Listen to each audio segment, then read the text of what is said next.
நீங்கள் பார்த்துக் கொண்டிருப்பது உங்கள் விஜய்.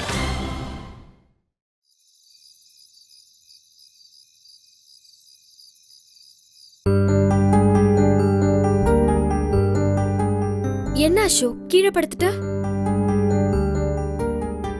என்ன என்கிட்ட பேச மாட்டியா? கோபமா இருக்கியா அசோக்? சொல்லிட்டு கோவப்படு.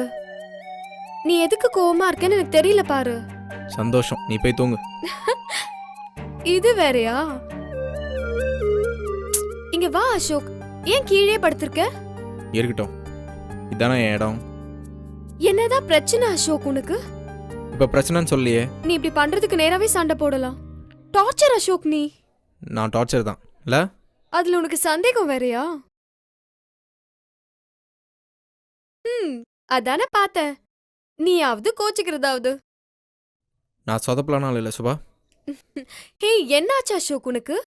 சொல்லு சுபா, நான் உன்கிட்ட ஓப்பனாக இருந்திருக்கேனா? ஆமா. இவ்வளோ நாளில் நான் உங்ககிட்ட ஏதாவது மறைச்சிருக்கேனா? ஐ திங்க் இல்ல. சரி, இப்ப எதுக்கு இதெல்லாம் கேக்குற? சும்மாதான். சும்மாலாம் ஒன்றும் இல்ல. எதையும் சீரியஸா போட்டு உன் மண்டைக்குள்ள உடைக்கிற. என்னன்னு சொல்லு அசோக். என்ன பிரச்சனை அசோக் உனக்கு?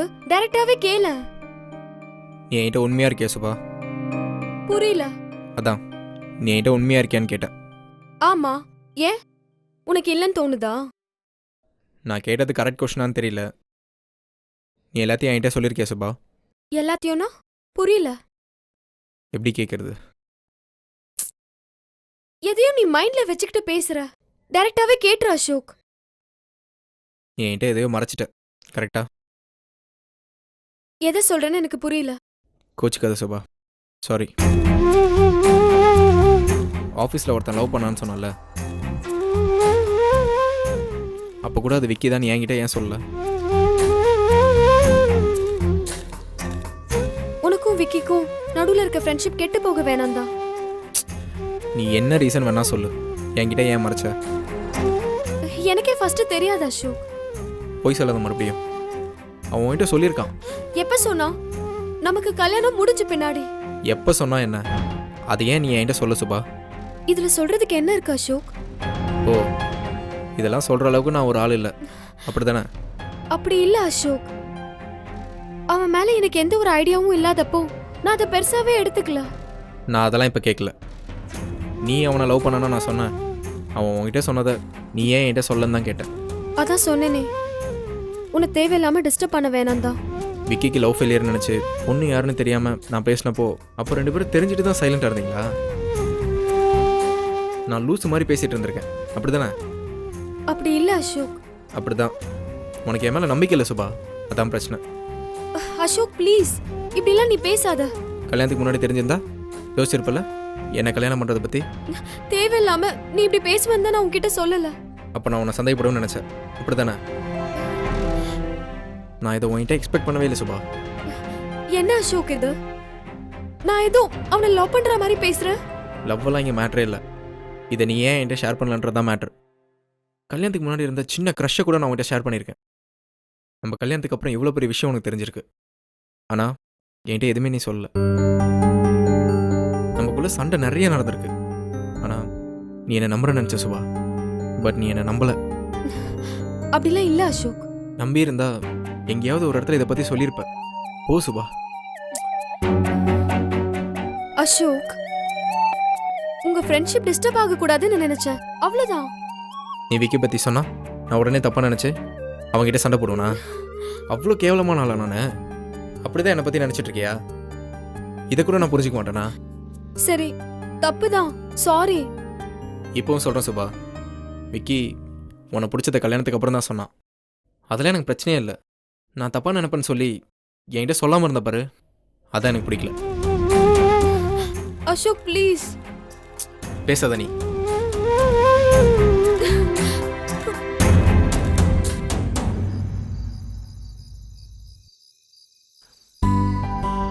மாமா, வாடா. எப்போ வந்த?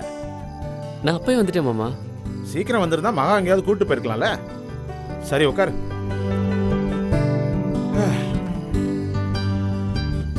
இல்லடா, அதிசயமா இன்னைக்கு தான் சீக்கிரம் வந்திருக்க. போ, போய் மகாட்ட ஏதாவது பேசிக்கிட்டு இரு. சரிங்க மாமா.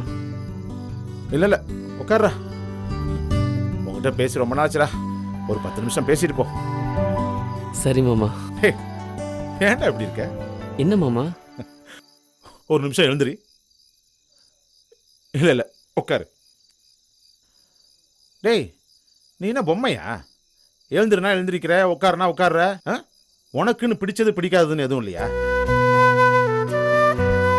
சொல்லுடா. என்ன மாமா சொல்லணும்? உன் விருப்பு வெறுப்பு எதுவா இருந்தாலும் தயவு செஞ்சு சொல்லு. இது வரைக்கும் நீ எனக்காக பண்ணதெல்லாம் போதும்டா. எல்லாரும் இந்த கல்யாணமே உன்னை ஃபோர்ஸ் பண்ணி உன் தலையில திணிச்சிட்டேன்னு சொல்றாங்க. அப்படிலாம் இல்லை மாமா. நீ நான் கேட்டு என்னைக்கு எதுக்கு நோ சொல்லியிருக்கேன்? விடுங்க மாமா, இப்போ எதுக்கு சம்மந்தம் இல்லாம பேசிக்கிட்டு? இத்தனை வருஷத்துல நீயா எதையும் வேணும்னு என்கிட்ட கேட்டதில்ல. இதுதான் உனக்கு பிடிக்கும்னு நானா உனக்கு பண்ணதுதான்டா. நான் பண்ணது உனக்கு பிடிச்சிருந்ததான் கூட உன்கிட்ட நான் கேட்டதில்ல. உன் கல்யாண விஷயமும் அப்படியே ஆயிடுச்சு. இப்போ இந்த விஷயம் உனக்கு பிடிச்சிருக்கா அப்படின்னு கேட்கறதுக்கு கூட எனக்கு பயமா இருக்குடா. பிடிக்கலங்கிற ஒரு பதில நீ சொல்லிட்டா நான் என்ன ஆகுறது? சும்மா ஏதாவது யோசிக்கிறத விட்டுட்டு வேற வேலை இருந்தா பாருங்க மாமா. பாரதி, என்னோட பொண்ணுங்களுக்காக நான் நிறைய விஷயங்களை விட்டு கொடுத்துருக்கேன், அட்ஜஸ்ட் பண்ணியிருக்கேன். அதை நான் பண்ணிதான் ஆகணும். ஆனா எனக்காக நீ தியாகம் பண்ணணும்னு நான் நினைச்சா அது தப்புடா பாரதி. மகா மாதிரி ஒரு அருமையான பொண்ணு உனக்கு கிடைக்க மாட்டாடா. அவளோட ஆயுசு முழுக்க நீ சந்தோஷமா இருப்ப. என்ன நம்புடா பாரதி, நான் உனக்கு எந்த தப்பும் பண்ண மாட்டேன்டா. மாமா வேற ஏதாவது பேசுங்க மாமா. டே பாரதி, உனக்கு பிடிக்காதுன்னு ஏதாவது ஒன்று இருந்தா என்கிட்ட சொல்லுடா, அதை நான் சரி பண்றேன். அப்படிலாம் ஒன்றும் இல்லை மாமா. குடிச்சலை இதான் பிரச்சனை உங்ககிட்ட. இல்லடா, நீ மகாவோட சந்தோஷமா இருக்கல. இந்த கேள்வியே தப்பு மாமா. உங்களுக்கு பிடிக்காத விஷயத்த நான் பண்ணவும் மாட்டேன், உங்களுக்கு பிடிக்காத சொல்லவும் மாட்டேன். என்னை வேற யாரோ ஒருத்தர் மாதிரி பேசுறதை முதல்ல நிறுத்துங்க. முன்னாடி நான் உங்க அக்கா பையன், இப்ப உங்க பொண்ணோட மாப்பிள்ளை. இன்னொரு வாட்டி உனக்கு பிடிச்சிருக்கா, சந்தோஷமா அப்படிலாம் கேட்கணும் அவசியம் இல்லை. எப்படி இது என் குடும்பம் நினைச்சு சில விஷயங்களை நீங்க விட்டு கொடுக்குறீங்களோ, அட்ஜஸ்ட் பண்றீங்களோ, இனி நானும் அதே மாதிரி தான் இருப்பேன்.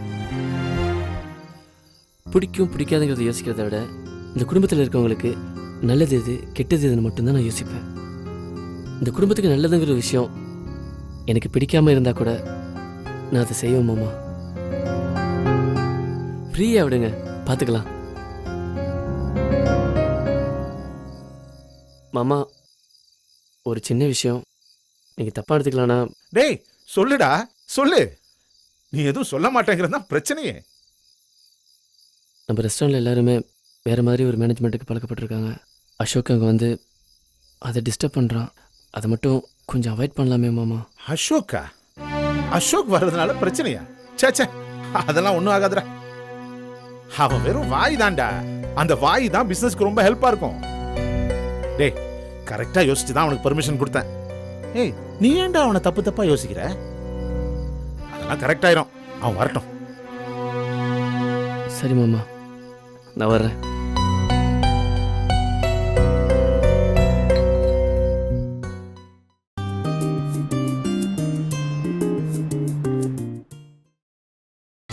நீங்கள் பார்த்துக் கொண்டிருப்பது உங்கள் விஜய்.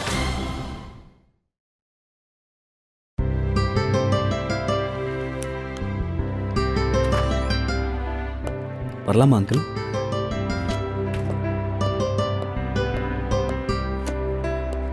உட்காருங்க. சாரி அங்கிள், ஃபோன் பண்ணாமல் வந்துட்டேன். டிஸ்டர்ப் பண்ணலையே? அதெல்லாம் இல்லை, சொல்லுங்க. அங்கிள், நான் அன்னைக்கே சொன்னேன், அப்பா எல்லா பிஸ்னஸ்லேருந்து விலகிட்டாரு. அதை நான் தான் பார்த்துக்கிறேன். சொன்னீங்க. என்னால் கன்ஸ்ட்ரக்ஷன் ரெஸ்டாரண்ட்ஸ் ரெண்டுத்துலையும் கான்சன்ட்ரேட் பண்ண முடியல. அப்பா உங்ககிட்டேருந்து வாங்கின அந்த 4 ரெஸ்டாரண்ட்ஸையும் உங்களால் பார்த்துக்க முடியுமா? ஐ ஆம் சீரியஸ் அங்கிள். இல்லை விக்னேஷ், பிஸ்னஸ்லேருந்து ஒன்ஸ் வெளியே வந்த பின்னாடி மறுபடியும் ஒட்டிக்கிறது அவ்வளோ நல்லா இருக்காது. பிரிஞ்ச ஹஸ்பண்ட் அண்ட் ஒய்ஃப் மறுபடியும் சேர்ற மாதிரி. ஓகே, சாரி, ஹர்ட் பண்ணுறதுக்காக சொல்லல, அது சரி வராது. நீங்கள் இப்படி தான் சொல்லுவீங்கன்னு எதிர்பார்த்தேன். அகைன் சேர்ந்து பிஸ்னஸ் தான் பண்ண முடியாது. அந்த ரெஸ்டாரண்ட்ஸோட மேனேஜ்மெண்ட் மட்டும் நீங்கள் பார்த்துக்க முடியுமா? என்னால் முன்ன மாதிரி டைம் கொடுக்க முடியல விக்னேஷ். வீட்டில் இன்னும் நிறைய டைம் ஸ்பெண்ட் பண்ண வேண்டியது இருக்கு. அந்த ரெஸ்டாரண்ட்ஸும் சேர்ந்தா வேலை ஜாஸ்தி ஆகிடும். Uncle if you don't mind நான் ஒன்று கேட்கலாமா? ஷூர், கேளுங்க. உங்களால் தானே முடியாது. அந்த ரெஸ்டாரண்ட்ஸை ஏன் பாரதி பார்த்துக்க கூடாது? பாரதி எப்படி இங்கே விட்டு அங்கே வர முடியும்? விட்டுட்டு வர வேண்டாம், அதையும் சேர்த்து பார்த்துக்கலாமே. தப்பா நினைக்காதீங்க விக்னேஷ். பாரதி எங்கேருந்து கூட்டிகிட்டு போயிட்டா இல்லை, அது முடியாது. அவன் இங்கே தான் இருப்பான். அங்கிள் யோசிச்சு பாருங்க, பாரதி கல்யாணம் ஆயிடுச்சு. அவன் எப்பவும் உங்களை டிபெண்ட் பண்ணியே இருக்க முடியாது. அவன் ஃப்யூச்சருக்கு இந்த மாதிரி தனியாக வந்து ஏதாவது பண்ண வேணாமா? அப்படி நினச்சிருந்தா நானே ஒரு ரெஸ்டாரண்ட் ஆரம்பித்து நீ பார்த்துக்கன்னு சொல்லியிருப்பேன். இல்லை, இருக்கிற ஒரு ரெஸ்டாரண்ட்டை உனக்கு தானே ஒப்படைச்சிருப்பேன். உங்கள் மைண்டில் அப்படி இருந்திருக்கலாம், நான் இல்லைன்னு சொல்லலை. அவர் எவ்வளோ நாளைக்கு இங்கே உங்கள் ஷேடோவிலே இருக்க போகிறாரு? அவர் ஃப்யூச்சர், மகா ஃப்யூச்சர், இதெல்லாம் கொஞ்சம் யோசிச்சு பாருங்க. இது அவங்களுக்கு நல்ல ஆஃபர் இல்லையா? ஒரு நிமிஷம். பாரதி, கொஞ்ச நேரம் உள்ள வா.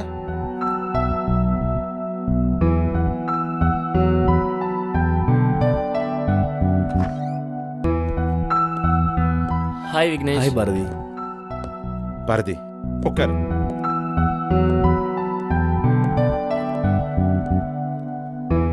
விக்னேஷ் உன்னை பற்றி தான் பேசிட்டு இருக்காரு. என்னையா? நம்மக்கிட்ட இருந்து போன 4 ரெஸ்டாரண்ட்ஸும் விக்னேஷ் கிட்ட இருக்குல்ல, அதை பார்த்துக்க முடியுமான்னு கேட்குறாரு. நானா? நீ தான். நீ 4 ரெஸ்டாரண்ட்ஸையும் தனியாக மேனேஜ் பண்ணணும். ஏமாமா, நான் இங்கே இருக்கிறது உங்களுக்கு பிடிக்கலையா? உங்களுக்கு தொந்தரவு வந்தால் சொல்லிடுங்க, நான் போயிடுறேன். ஏன் என்னை துரத்த பார்க்குறீங்க? நோ பாரதி, நான் தான் அங்கிள் கிட்ட இந்த ஆஃபரை பற்றி சொன்னேன். நீங்கள் சொல்கிறது இருக்கட்டும், மாமா எப்படி அதை ஒத்துக்கலாம்? நான் இருந்தால் உங்களோடய இங்கேயே இருக்கேன் மாமா. நான் வேண்டாம்னு நினச்சா சொல்லிடுங்க, நான் இப்படியே கிளம்பி போயிடுறேன். இப்பெல்லாம் பண்ணாதீங்க. டேய் இருடா.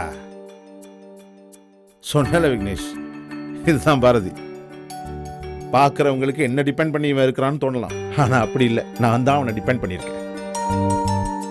டேய், நீ இப்படி தான் சொல்லுவேன்னு விக்னேஷ் கிட்ட சொன்னேன், அவர் நம்பல. அதான் உன்கிட்ட நேரடியாக கேட்டேன். ஹலோ, வந்துட்டீங்களா? ஒரு நிமிஷம், நீங்கள் பேசிட்டு இருங்க. என் ஃப்ரெண்டு வெளியே இருக்காரு, நான் பார்த்துட்டு வந்துடுறேன். Okay uncle. சரி மாமா.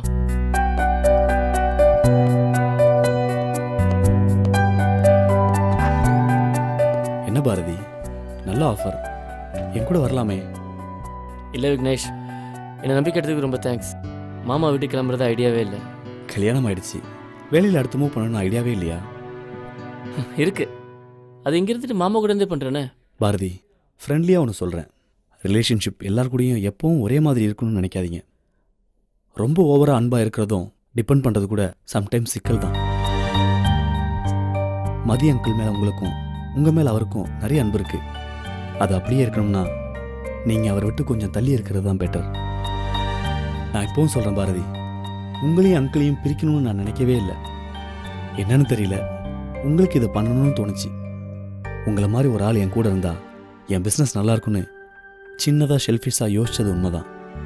உடனே சொல்ல வேணாம், யோசிச்சு சொல்லுங்க. யோசிக்க ஒன்றுமே இல்லை விக்னேஷ். எது நடந்தாலும் எங்கள் மாமாவை விட்டு எங்கேயும் போக முடியாது. எப்போவும் எல்லாரும் ஒரே மாதிரி இருக்கிறது இல்லை. Everything is change. எனக்கு என்னமோ நீங்கள் என்கிட்ட வருவீங்கன்னு தோணுது. பழைய கார்டை மிஸ் பண்ணியிருப்பீங்க, இதை மிஸ் பண்ண வேணாம். ஒரு நாள் தேவைப்படும், அப்போ யோசிக்காமல் எனக்கு கால் பண்ணுங்க. பாய்.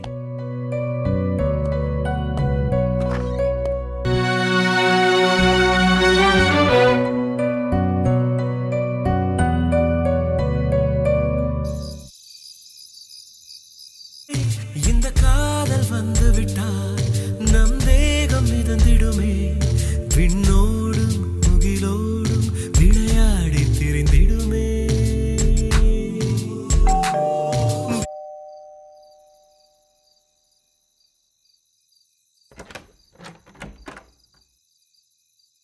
ஏய், அதுக்குள்ளே வந்துட்ட? வெயிட் பண்ணிட்டு இருந்தேன், இன்னும் லேட் ஆகும்னு நினைச்சேன். மாமா தான் சீக்கிரம் போகணும்னு சொன்னார். ஓ, உள்ள வா, உட்காரு. ம்.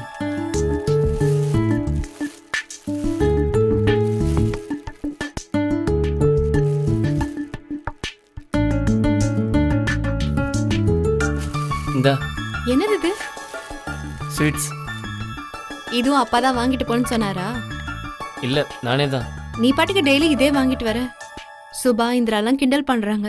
நான் டெய்லி ஒரு ஸ்வீட் தான் சாப்பிடுறேன், நீ 1 கிலோ வாங்கிட்டு வர. சாரி, வேற என்ன உனக்கு பிடிக்குன்னு எனக்கு தெரியல.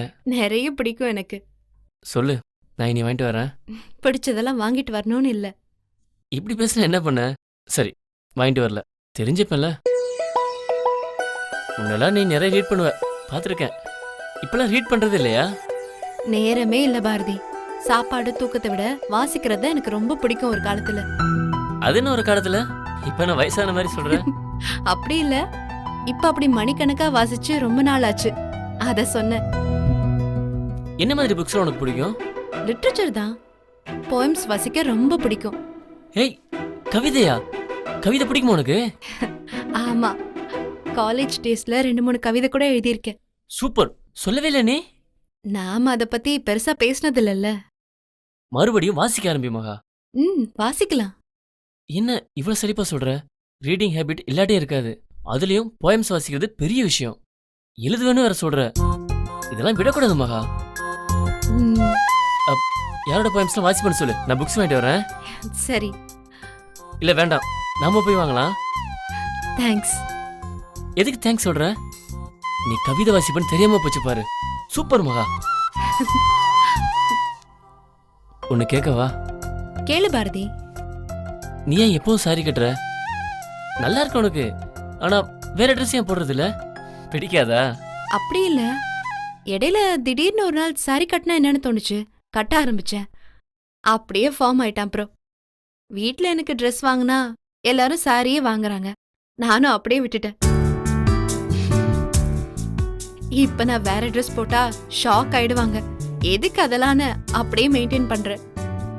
அதுக்காக ஏன் சாரியா கட்டிக்கிட்டு? உனக்கு பிடிச்ச ட்ரெஸ் போட்டுக்கோ. சாரி பிடிக்காதுன்னு இல்ல. அது ஓகே, பட் வேற பிடிச்ச ட்ரெஸ்ஸும் போடலாம்ல. சரி. நீங்க ஒருத்தி இல்லைன்னா எல்லாருக்கும் கஷ்டமாகா. அப்படி இல்ல பாரதி, நான் இல்லைனாலும் எல்லாம் நடந்துட்டு தான் இருக்கும். நடக்கும், இவ்வளவு அழகா நடக்காதுல்ல. நான் சீரியஸா தான் சொல்றேன். எல்லாரும் அவங்களுக்கு பிடிச்ச மாதிரி இருக்கும்னு நினைக்கிறேன், பட் நீ அப்படி இருக்கிறியா? எப்படி? உனக்கு பிடிச்ச மாதிரி. சிரிக்கிற, ஆன்சர் பண்ணு. ஏன் பாரதி, நீ உன்னை பத்தி எப்பாவது யோசிச்சிருக்கியா? நீயும் மத்தவங்கள பத்தி தானே யோசிக்கிற. எனக்கே வா. சரி, நான் சாப்பாடு எடுத்து வைக்கிறேன், பேச்சு அங்க கண்டினியூ பண்ணலாம்.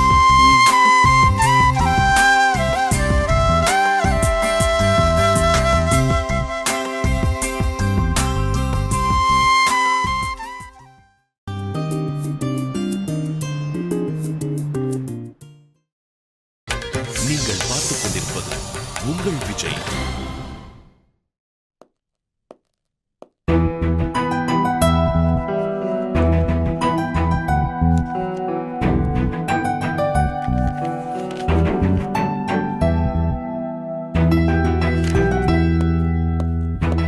Hi Bharathi, good morning.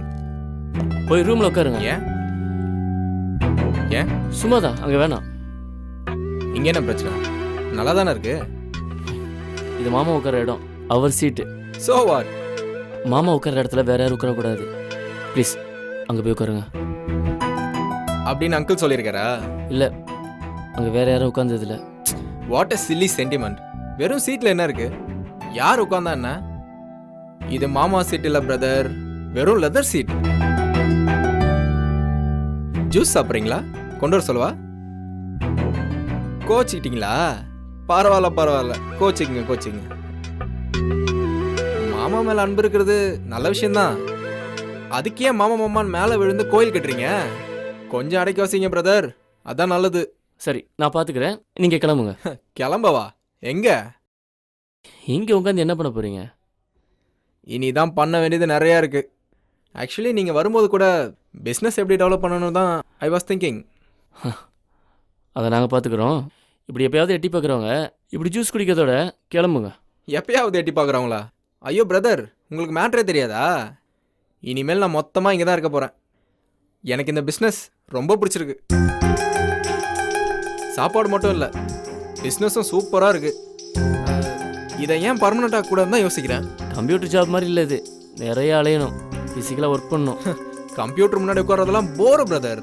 Stress, ஒரே இடத்துல உட்காந்து டார்ச்சர். மாமா கிட்ட பேசி ரெஸ்டாரண்ட் பொறுப்பை நானே எடுத்துக்கலான்னு பார்க்குறேன்.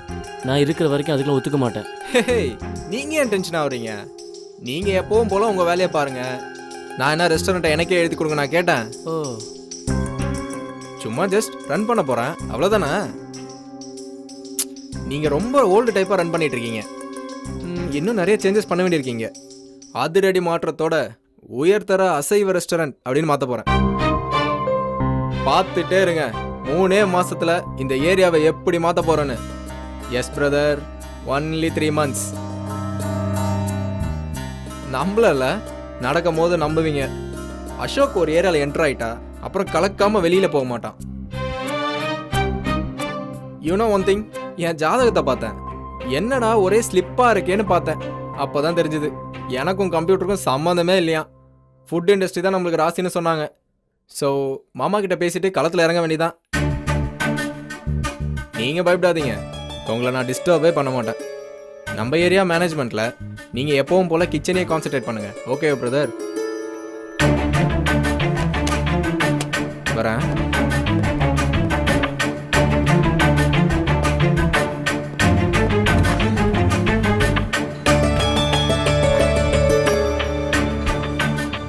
என்ன பாரதி, என்னடா சொல்றான் சகல? ஒன்றும் சொல்லலை. ஆள் என்னமோ நினைச்சேன். பரவாயில்லடா, அவ்வளவு மோசம் இல்லை. விளையாட்டா இருக்கான்னு நினைச்சா அவனுக்குள்ள ஏதோ விஷயம் இருந்திருக்கு. நான் போறேன்னு அந்த ஆர்டர் போய் பார்த்தான்ல, சொதப்புவான்னு நினைச்சேன்டா. அதுவும் பண்ணல. பரவாயில்லதான் ஆளு. என்னடா உனக்கு என்னாச்சு? எனக்கு ஒன்றும் அவளே. பேசாம அசோக் எங்கேயோ கூப்பிடலாம் நினைக்கிறேன். எதுக்கு? நீ தனியா கஷ்டப்படுறல, உனக்கு ஹெல்ப் பண்ண மாதிரி இருக்கும்டா. அவனும் கொஞ்சம் விஷயமுள்ள ஆளுதான். நான் ஹெல்ப் பண்ணணும்னு கேட்டேனா? டேய், ஏதோ சரியில்லை நீ. ஒன்றும் இல்லை, என்ன வேணா பண்ணுங்க, உங்கள் இஷ்டம். அசோக் கிட்ட பேசணும்டா. அவன் சரின்னு சொன்னா பொறுப்பு அவன்கிட்ட கொடுத்துட்டு நான் கொஞ்சம் ரிலாக்ஸ் ஆக வேண்டியதுதான். 2 பேரும் பார்த்து தான் பண்ணுங்க. சூப்பர், அப்படியே பண்ணுங்க. தப்பாக முடிவெடுக்கிறதுல உங்களை அடிச்சுக்கிறதுக்கு ஆள் இல்லை மாமா. என்னடா இப்படி சொல்லிட்ட? அவன் ஒரு ஆள்னு அவன் இதுக்கு சரியாக வர மாட்டான் மாமா. நானும் அப்படிதான் நினைச்சேன். இல்லடா, கொஞ்சம் சொல்லி கொடுத்தா பிடிச்சுக்கோன்னு நினைக்கிறேன். நமக்கும் ஒரு ஆள் கூட இருக்கிறது நல்லது தானடா. சரி, நான் போகிறேன். டேய், பேங்க் போகணும். ஞாபகம் இருக்கு. அந்த மேனேஜரை பார்த்து லோன் என்னாச்சுன்னு கேட்டு. எல்லாம் எங்களுக்கு தெரியும். இவ்வளோ நாள் நீங்கள் சொல்லி தான் இதெல்லாம் நான் பண்ணிக்கிட்டு இருந்தேனா? சும்மா ஏதாவது சொல்லிக்கிட்டு.